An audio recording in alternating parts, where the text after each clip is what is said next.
Hello, everyone, and welcome to the program. This is Sunday Politics live on Channels Television. I'm Sean Kimalo here in Abuja. Tonight, I'll be starting the program by asking some very critical questions. You may have to answer and say it loud, whatever you may be, or just count it as rhetorical questions. But know that these are questions which are critical to whether or not we are stuck or we are indeed ready to move forward as a people. So let me ask you, do our elections truly count? How effective are the strides we have made in our electoral process? Don't let us go too far, just maybe in the last 25 years, maybe since 1999. As we reflect on the Nigerian elections and questions about the integrity of results, manipulation and the impact of voter awareness become crucial. These issues are not just about numbers. They are deeply tied to the quality of leadership that emerges, shaping the very fabric of our nation's development. If our democracy is tainted by malpractices, how can we expect to foster the kind of leadership that propels growth? This stunted progress we observe may well be a reflection of the flaws in our electoral system, making it imperative that we critically examine the nexus between our elections, leadership quality, and national development. Tonight, we are bringing you an exclusive presentation that promises to be both insightful and eye-opening. The Athena Center for Policy and Leadership, a think tank operating at a crucial intersection of policy and practice, is set to unveil its comprehensive, what they call a forensic review of the 2023 off-cycle governorship elections in Bayelsa, Imo, and Kogi states. This is a report I've been waiting for since I was hinted about what they were doing and how they were going about it, the research methodology, the approach to their findings, the FOI, they invoke FOI Act and in getting some of this information. I was particularly very interested in to know what the report will be about. And I wanted to see the intricacies of what they've dived into these elections. They've scrutinized the role of the cutting-edge technologies like beavers and the IRF viewing portal in ensuring or undermining election integrity in Nigeria. But who stood to gain anyways? What really happened behind the scenes and how did technology shape the outcome? Let's unpack all of these revelations and very much more that might emerge from this conversation. I know this might bring for some conversation and debate. That's what I want. I want us to debate our electoral process, the role of political party agents, the role of electoral officers, those of them that you don't pay attention to and how they go about their roles. You'll find out how important these guys are. Some of their names will be revealing to you and the role they play in the results.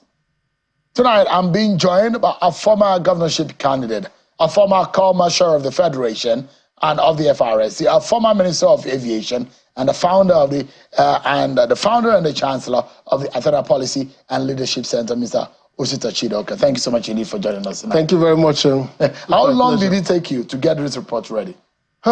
Just like almost 8 months now, 9 months. Yeah, we've been on this. The elections were finished sometime in November, and we wrote to INEC requesting for data for the beavers.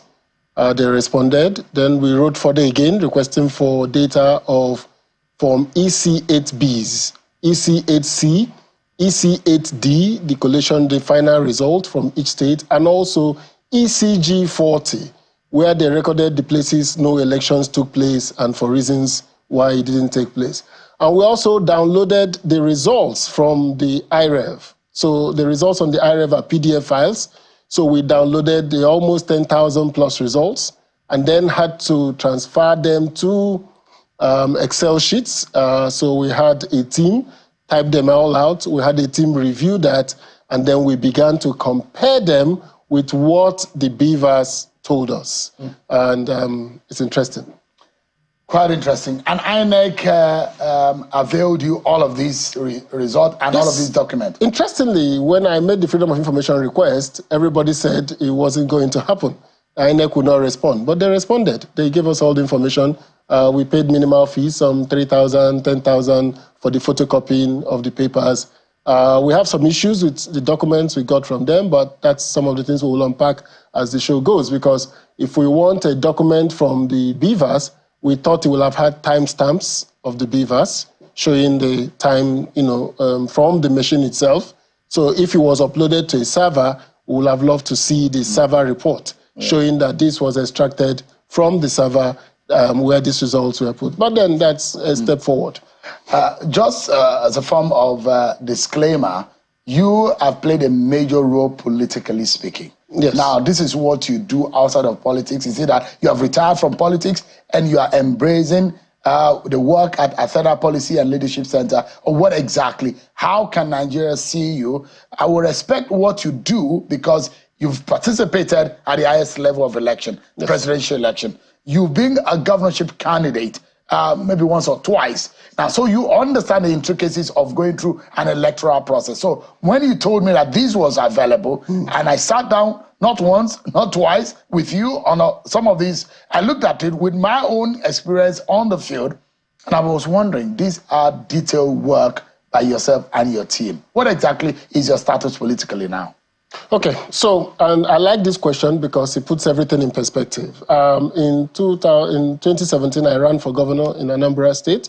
In 2019, I was the head of situation room for PDP for the presidential campaign of Atiku Abubakar. And in 2023, I was the director of voter intelligence, dealing with all the data. I provided most of the data that we use for the court cases, for pre-election and post-election planning of the election. But I have learned critical lessons from this. Number one, we cannot make progress as a nation if we do not get our elections right. And as a politician, I'm not going to be a successful politician because I'm not ready to snatch ballot boxes. I am not ready to shoot and maim people. I am not ready to rewrite results. I would like to be judged by the people on election day. So I said, for me to continue to contest in elections, I think the more important thing to do is to make our elections count, our votes to count. So the Athena Center came out to solve two critical problems. One, as former co-marshal and former minister, I have seen the degradation of the governance systems in Nigeria. And that degradation is massive. Every day we are seeing government officials incapable of delivering basic services.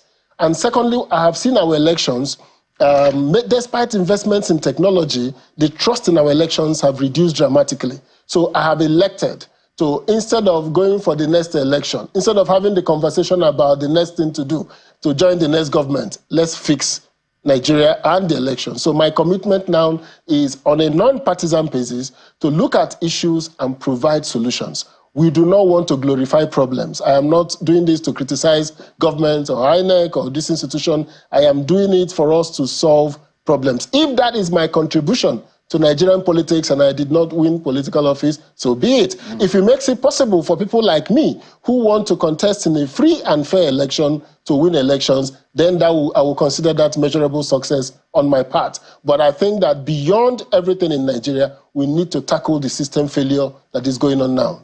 So this is non-partisan. This is non-partisan. This is basically a think tank that has done its work. And this is who Osita Chidoka is as of today. As of today. As the Chancellor of Athena Center, I do not represent any political party. I do not speak for any political party. I do not countenance. I speak with the facts.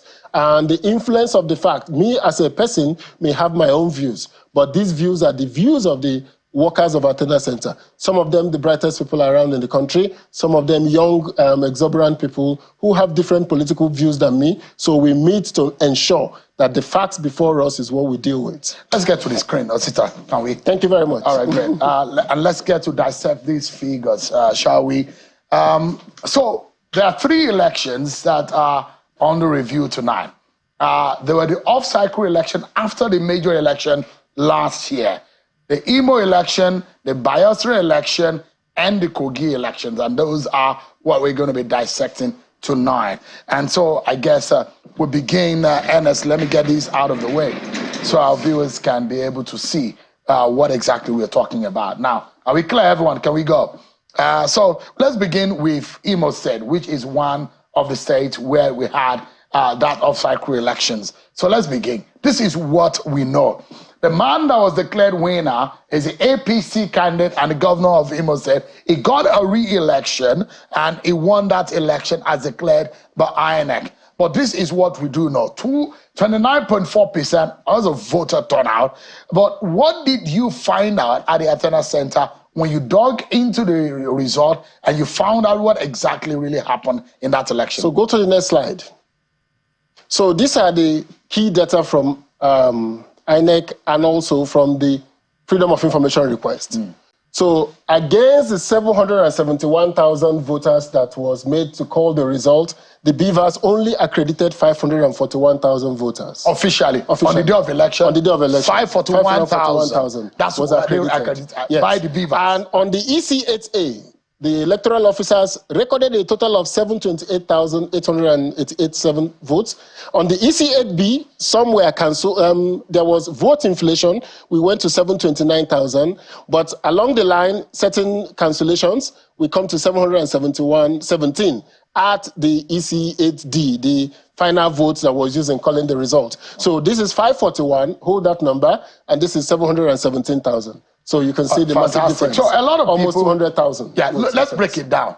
This is on the election day. Yes. What the Beavers officially, the instrument for accreditation. Accreditation. Fantastic. Yes. And the Beavers emerge from INEC wanting to say accreditation and voting is going to commence almost at the same time. Simultaneously. So you accredit, you vote. So there was no way you could have accredited 541 and 717 will vote. And because usually, no accreditation, no voting. That's usually, the Beavers has a memory. Yes. It captures in its memory. Yes, it's stored it. What is being accredited on the day of election. 541,000. But now there are discrepancies in these figures. Now, downloaded from INEC Viewing Portal, which are the result that has been scanned by the officials of INEC onto the INEC, onto the IREF. So if you go to the next slide, you will see what we saw on the IREF. If we see what we saw on the IREF, sorry, okay. So here we are. No, go back, then go back. So let's continue from there. So there was significant non-compliance with INEC electoral guidelines in 1,101 polling units, where the results, the total votes cast, did not match with the Beavers accreditation. So that is to say, Beavers accredits A number and they recorded B numbers. So the number of voters were more than what the Beavers accredited. This only happened in 23% of the polling units. Now, hold that.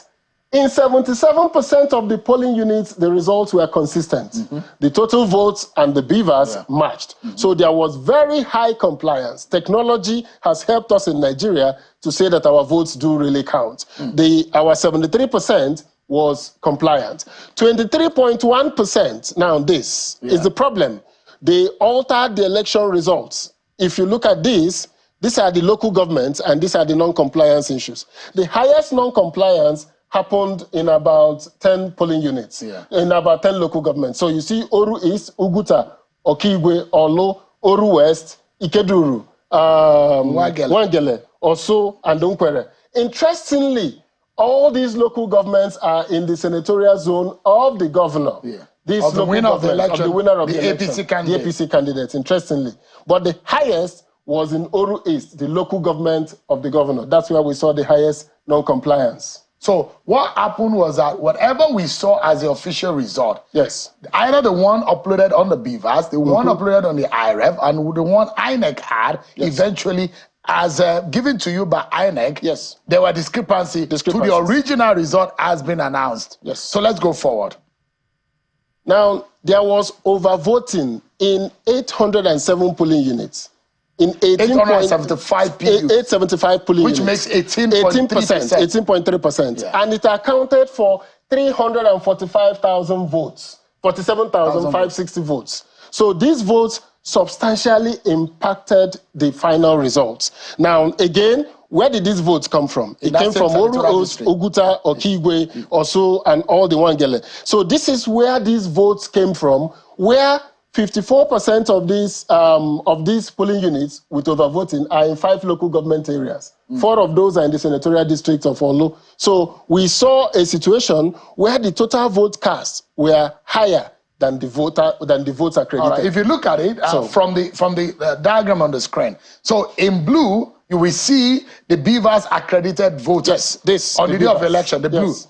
So, and you will see as against the EC8A vote cast, which is supposed to be the vote. It's supposed to tally. It's supposed to tally. But unfortunately, yes, they are not tally. So you will see the increase, which gives you the 347,000.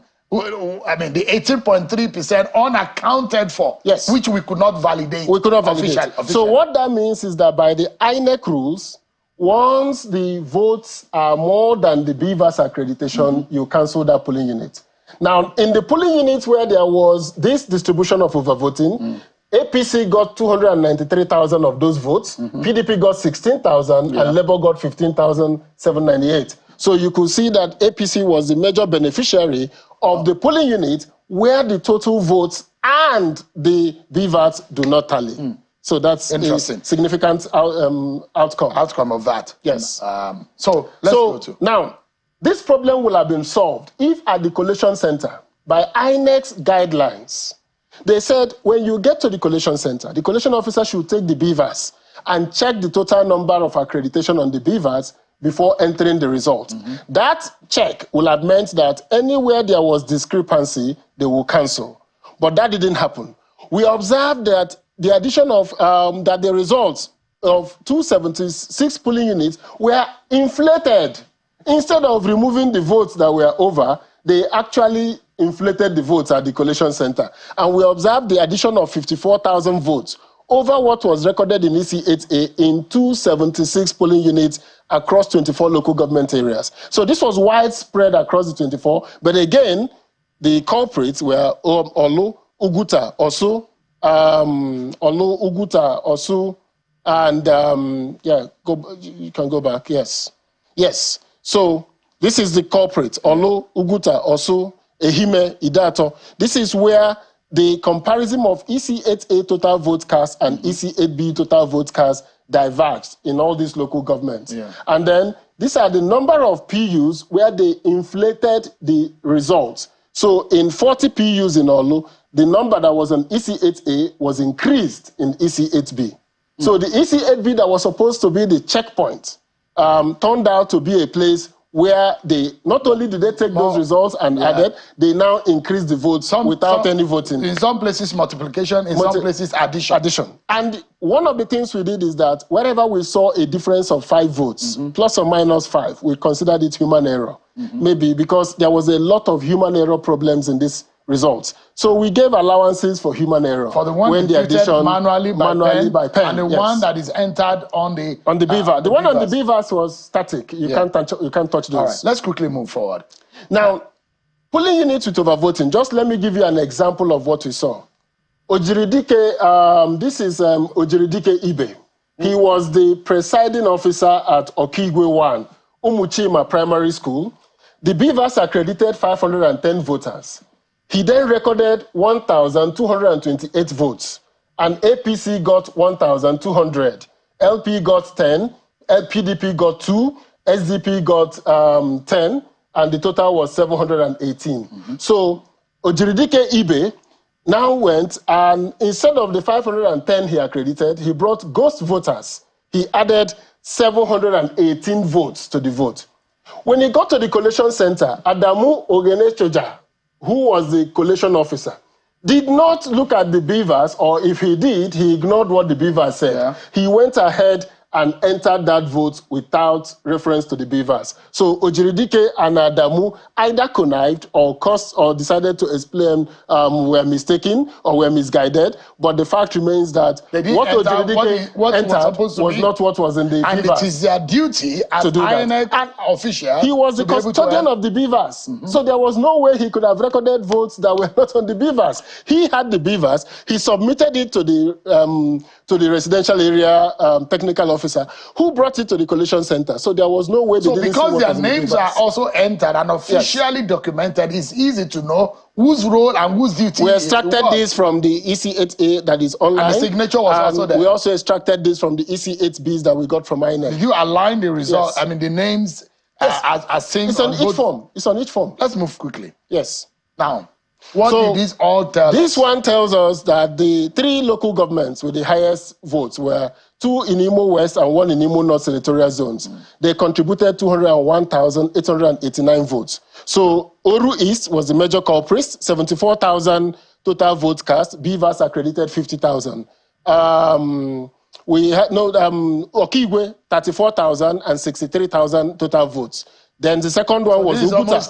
That is almost 30,000 votes. 29,000 votes plus. Votes added. This is about 44 and 63,000. 20-something votes. This is about. And that's about. So those are where the figures. These are where the figures piled up. And these were the guys. These were these local governments that did all the jobs. Culprits. These were the major culprits. Absolutely. There were some more. All right. Now, our analysis showed that APC polled the highest votes using the results from the compliant polling units.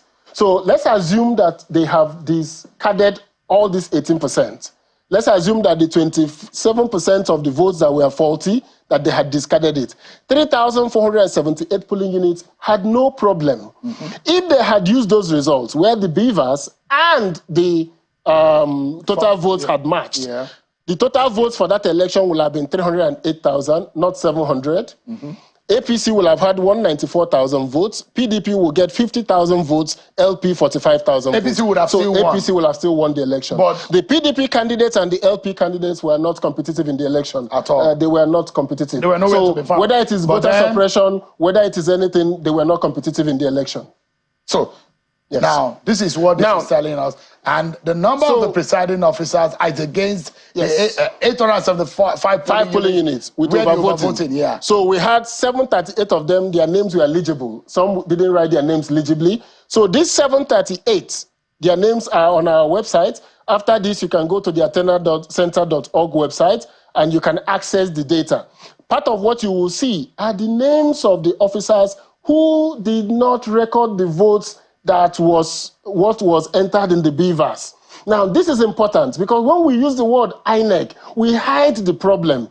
The INEC that is in Abuja is not the INEC that is in nowhere. Or even the INEC rec. The INEC the rec, who is super, he sits in his office. He sits in his office. But these are the guys who are on the field. How were they chosen? Were they the ones? Were the parties the ones who submitted their names? How did they come about becoming presiding officers? These are the guys that saw results that should be answering the question. That should be answering the question. Which will bring us later on to the issues of how do we hold people accountable for electoral offenses? Absolutely. Either misdemeanor, either oversight or whatever. We don't care that the governor benefited or the party benefited. What we care about is the officer, the person that have said you are here to conduct the election. Right. So this is his name.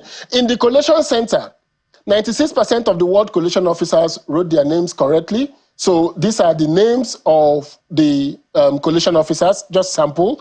And the wards where the collation officers' names were not legible, we had some wards where we had illegible names, we noted it. But these are the sample names of collation officers' names that didn't cancel polling units with overvoting. They ought to have done that at the ward collation. This is where the party's agents failed. This is where the collation officers failed. So you ask yourself, let's assume that the INEC official was doing the wrong thing. Yes. Where at every point there was supposed to be party agents. Yes. At the ward level, collation center. At the LGA collation center. At the state collation center, they are party agents. So if you find a culprit in the INEC official, you should be asking yourself as a political party, where the is people you paid to monitor where are they? Where are they? Vigilance. Yes. So that takes us to the end of Imo. Let's quickly move into Bayelsa State. The same prognosis, the same methodology was applied. Absolutely. And so let's begin. The winner of that election, the PDP candidate and the governor, Senator Diode, also got a re-election just like his counterpart in Imo State, Senator Hope Uzodimma. Yes. But this is what the result and the voter turnout that we saw. This is probably one of the lowest voter turnout that we saw in that off-cycle election. But he won the election, defeated Timi Presiva, a former Minister of State for Petroleum Resources, and Labour Party was in the third position. Yes. So what do we know now, as per what Attendance Center brought out in the report? So BVAS accredited 253,520 votes. But EC8D had 300,072. On the EC8A, they even recorded 337,699. When they got to EC8B, they cancelled about 5,000. It brought down to 32,000, and then it eventually ended at 300,000. So there was a discrepancy of about 40-something thousand votes between what the BVAS accredited and what the EC8D accredited. Ordinarily, in the same situation, the only figure that we should know and we'll be working with is the 253,000 as captured by the technology and on that day of the election. Correct. But unfortunately, there are discrepancies. All of these figures are to tally. If they do not tally, there is a problem. Let's move forward quickly. So the non-compliance happened with INEC electoral guidelines in 338 polling units, 15%. So the key message again is that in 85% of the polling units in Bayelsa, there were no issues. The results reflected a match between the BVAS and the total votes cast. Now, what I do not know is that we didn't see the ballot papers, so we didn't know whether the vote distribution were done correctly, but we assume with the agents present and signing that in 85% of the polling units, everything went well. The agents corrected the right result. In 15%, they altered the results. And where were this altering happening? And there are only 8 local government areas. Only 8 local governments. In Bayelsa State. But of course, we know that Nembe was the significant one was Nembe, Southern Ijo, Obuya, number of INEC compliant, non-compliant PUs, and Brass. And then to a lower extent, Yenogua, Ekeremo, and Sabama, and then only one in Kolokuma. If you know what happened, which is the local government of the governor of Bayelsa. So they were reduced. Yes, reduced there was no impact. But of course, you know that Kolokuma, Opokuma, there were major issues in that election. We saw a lot of controversy around that. But of course, we know that Nembe is a major Brass one, 127 PU. That's a lot. Yes. So 79% of the polling units with overvoting are in 3 local government areas: Nembe, Southern Ijo, and Brass. And Nembe, I believe, is the local government of the APC candidate. So in Nembe, in Southern Ijo, in Brass, there was heavy overvoting. This is overvoting in only 254 PUs.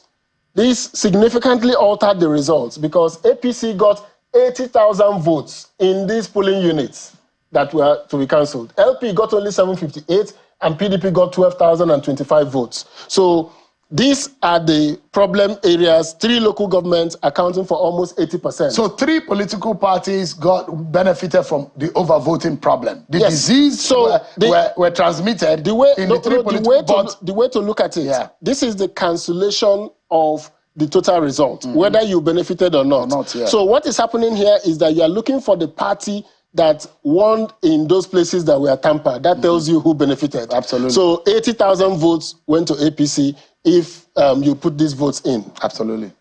And then, if you look at the collation officers cancelled results in 49 polling units.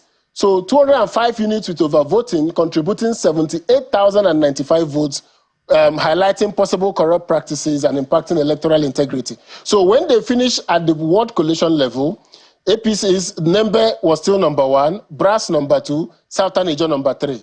But APC's vote dropped from 80,000 to 68,000. PDP votes dropped to 8,481 if you cancel those polling units. So this is what happened at the collation point. In Nembe, in Basambri Ward 2, Osundeyi Omolara was the presiding officer. The BVAS accredited, at the polling unit level, the BVAS accredited 71 votes. He now entered 627 votes, and he gave APC 622, LP 2, PDP 3, and had 556 overvoting happening in Basambri. And in this, he moved it to the collation office. Dr. Oluchi Grace Wosu, who I guess either a medical doctor or PhD, was the collation officer. He refused to look at the beavers and all that, and entered it into the result. As given. As given. So that is what we saw in Basambri ward, and this is 71 beavers, 627 votes. And that's, there was 556 so that's votes. a polling unit there. Yes, you can also Polo, Peggy Polo Square. Yeah. Yes. So all of these are tracking. Yes. They have the ways documents. Yes, you can track it. You can track it. So 2 local governments in Bayelsa East Senatorial District recorded the highest incidences of overvoting. That is Nembe. The beavers accredited 7,000 and the voter vote cast was 53,000. So this is about almost 6 times the votes. Yes. Brass local government. Yes, multiplication of the number of votes. I'm saying beavers accredited 7,000 and they added almost 40-something thousand votes in it. So if you go to Brass, the beavers accredited 16,000 and the total vote cast was 31,000. So these 2 local governments were the major culprits. They contributed 85,000 votes in Bayelsa. So if we were to use the 1,905 polling units where there were no issues, 84.8%, almost 85% of the polling units where there are no issues, the total vote cast will drop to 231,000. PDP votes will be 161,000. APC votes will be 63,000. And LP votes will be 539. So PDP will have still won the election. The man got the highest votes, majority votes in all the INEC non-compliant votes. But APC will have significantly come from 100 and something thousand votes to 63,000 votes. So they were the culprits here. Yeah.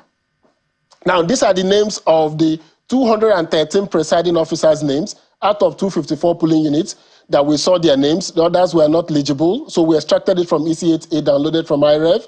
So these are a sample of their names. So we have the names of those people who committed this offense. It is important that we begin to hold these individuals responsible because they need to be answering questions. Yes, you have to answer questions. Also, if you are a presiding officer and a collation officer and you are being given results, you need to also ask questions. Yes. Because it's a fait accompli. If someone gives you a bad result and you take possession of it and you sign on it, like the collation officers did. The next slide.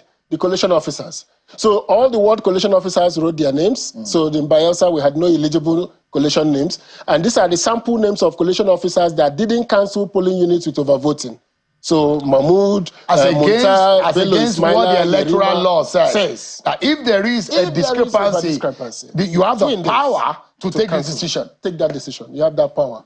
So now, we're going to break. Osita Chidoka is still with me. And so much more. Kogi also present yet a very interesting dynamic into the whole game when we come back at these issues of rigged election or manipulated result. More to come on the Athena Center's research on the off-cycle election in 2023 in Bayelsa, Imo, and Kogi State. Stay with us, everyone. We'll be right back. Thank you so much, everyone, for staying with us. This episode is dedicated to reviewing and assessing what really happened in the off-cycle elections in Bayelsa, Imo, and Kogi State. We've looked into Imo and Bayelsa State, some of the issues that are generated. Now, of course, I know you have your opinion and what is going on your mind in respect of all of this. Osita Chidoka is a former Minister of Aviation, a founder and a chancellor of the Athena Policy and Leadership Center, a think tank operated from Abuja, Nigeria. Thank you so much indeed. Time is not on our side. Yes. We need to quickly move to Kogi State because we need to also look at the recommendations and look at where we can, the solutions and where we need to go going forward. Yes. Now, this is what Kogi tells us. APC candidate Ahmed Usman Ododo was declared as a winner of that election.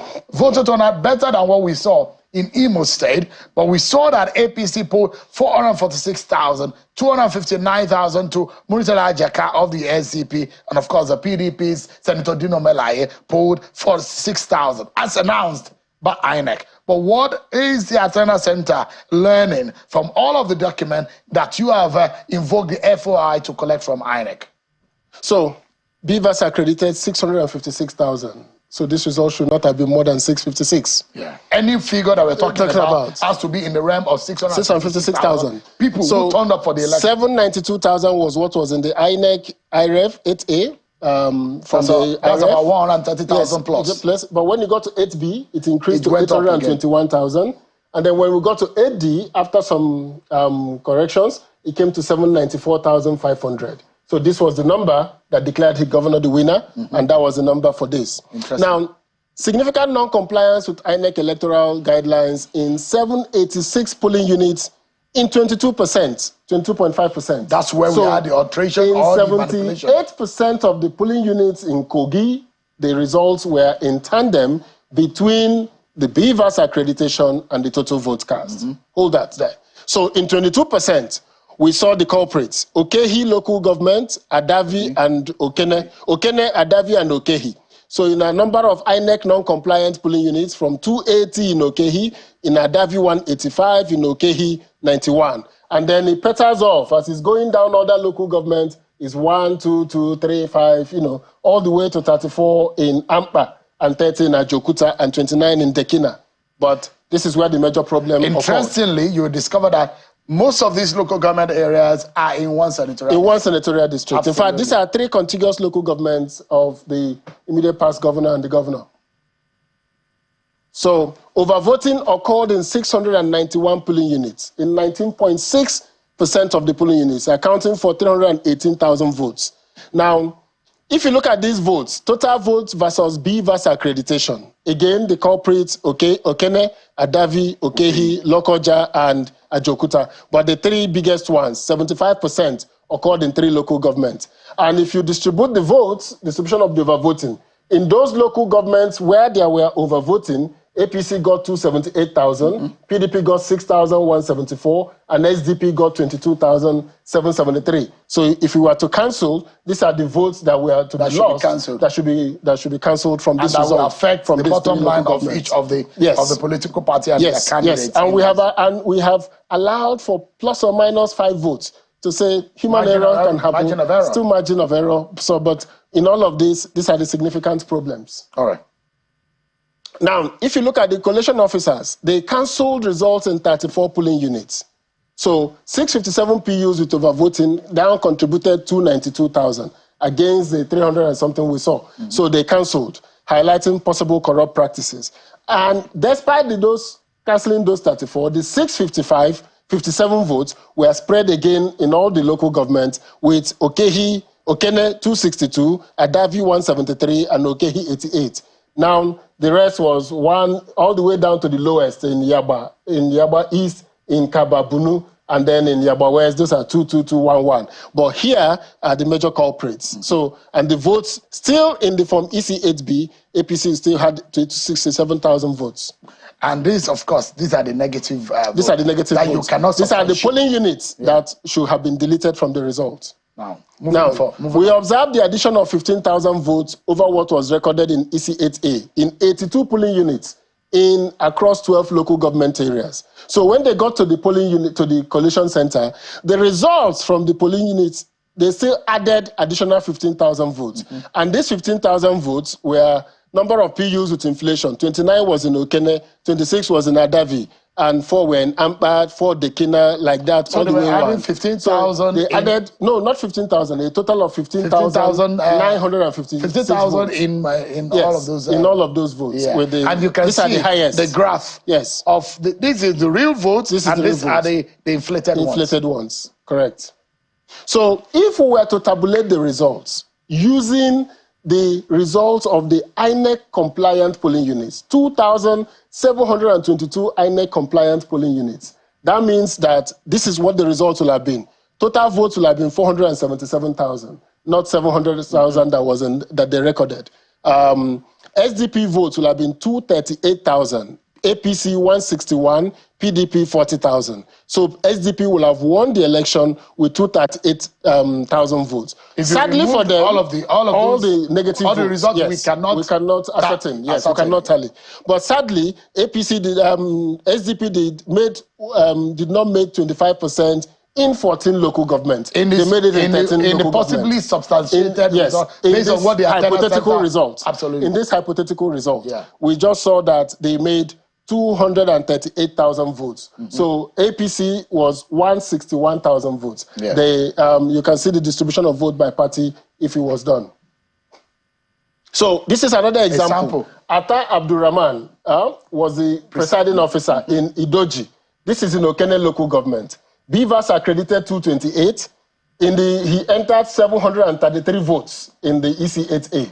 He gave APC 718 votes, 44 votes for LP and PDP, 3 for SDP. So a total of 505 votes were added. When he got to the collation center, Bello Abdul Karim transferred the votes without reference to the Beavers. He didn't check what the Beavers has, because if you open the Beavers, it shows you how many people he has accredited. Absolutely. But he didn't check that. He just entered it into the result. So this is an example of in the polling unit and in the World Collation Center where we have some, and on Athena Center website, we can get more of this. You can drill down. So you can know those who did and those who did not, either in action or action. Yes. We recorded mainly those who did not. So in the 3 top local governments, we had contributed 300,000 votes. Okehi local government, Beavers accredited 38,000. They cast 57,000 votes. In Nadavi, Beavers accredited 52,000. They went ahead and cast 103,000 votes. So double the votes in Adavi. In Okene, the Beavers accredited 72,000. The total votes cast were 140,000. So this is the 3 local governments that altered the results significantly. All in the Kogi Central Senatorial District. Yes, all these 3 local governments, they are contiguous local governments. So these are like we found out in Kogi, we had 548 presiding officers' names. Out of the 691, 79.3% were eligible. The others were not, about 20% were not eligible. So these are the sample names of presiding officers of polling units with overvoting. Ade Oluwashon, Kusi Henry, Haruna Rashidat, Tohibat Balogu. So these are the names of the officers. At the collation level, 84% of the collation officers wrote their names correctly. So these are the sample names of the people we saw there. Osagie Thompson. Interestingly, the names were national. People came from different areas to participate in this. Oji Nkechi, Mohammed Bashir. So these are not names from Kogi, but these people did not check what happened in the polling unit. They just transferred the results. And in some cases, they went ahead and even inflated the results. And in some cases, the names of the collation officers were not legible. And this in some of the places we saw it. So we have it on our website. So we'll take another break. And when we come back, this time around, we'll be talking about recommendation. What should INEC be doing? What are the other stakeholders be doing? And of course, political parties. And you, as a voter, what should you be doing on the election day? We'll be right back after this break, everyone.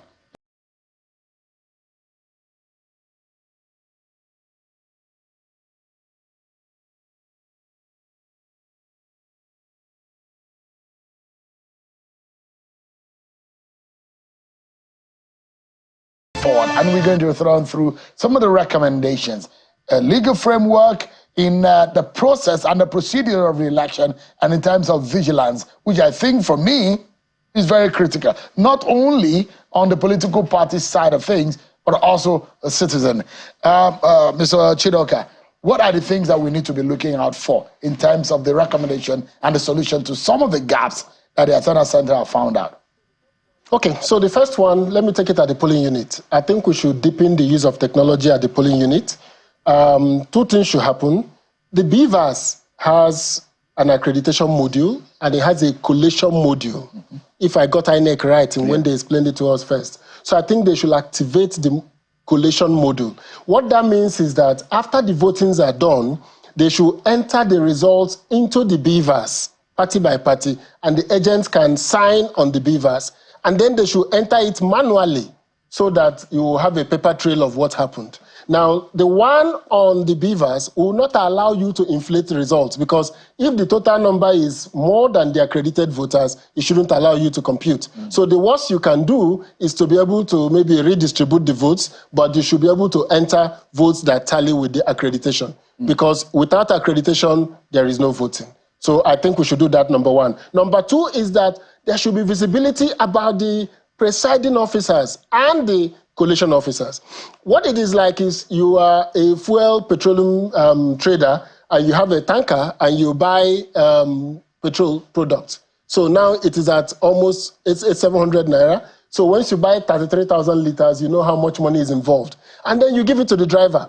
Once the driver leaves the fuel station, all that your money is in the hands of the driver. The whole of Nigeria's election expectations are in the hands of the presiding officers and the collation officers. So we need to have visibility about who they are.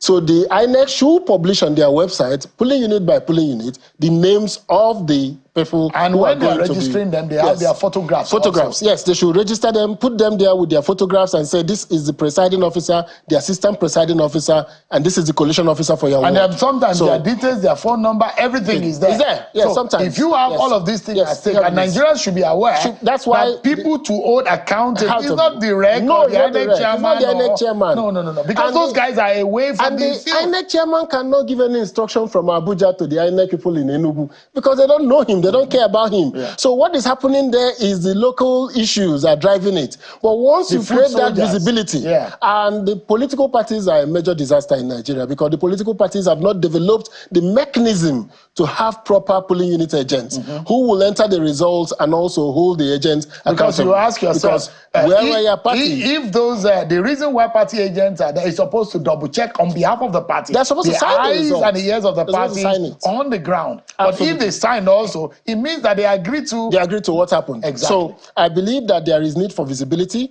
there is need for accountability. Now there is need for the INEC form to contain what I call an affidavit section, where the electoral officer should swear to sign that the results I am entering here are the valid and correct, and I'm liable for prosecution in the event they are found not to be so. I think that there is need for that at the polling unit level. We need to at the collation level, I think we should do that. But more importantly, and this is quite fundamental, INEC has power to review results within 7 days. I think that mechanism have not been used by INEC.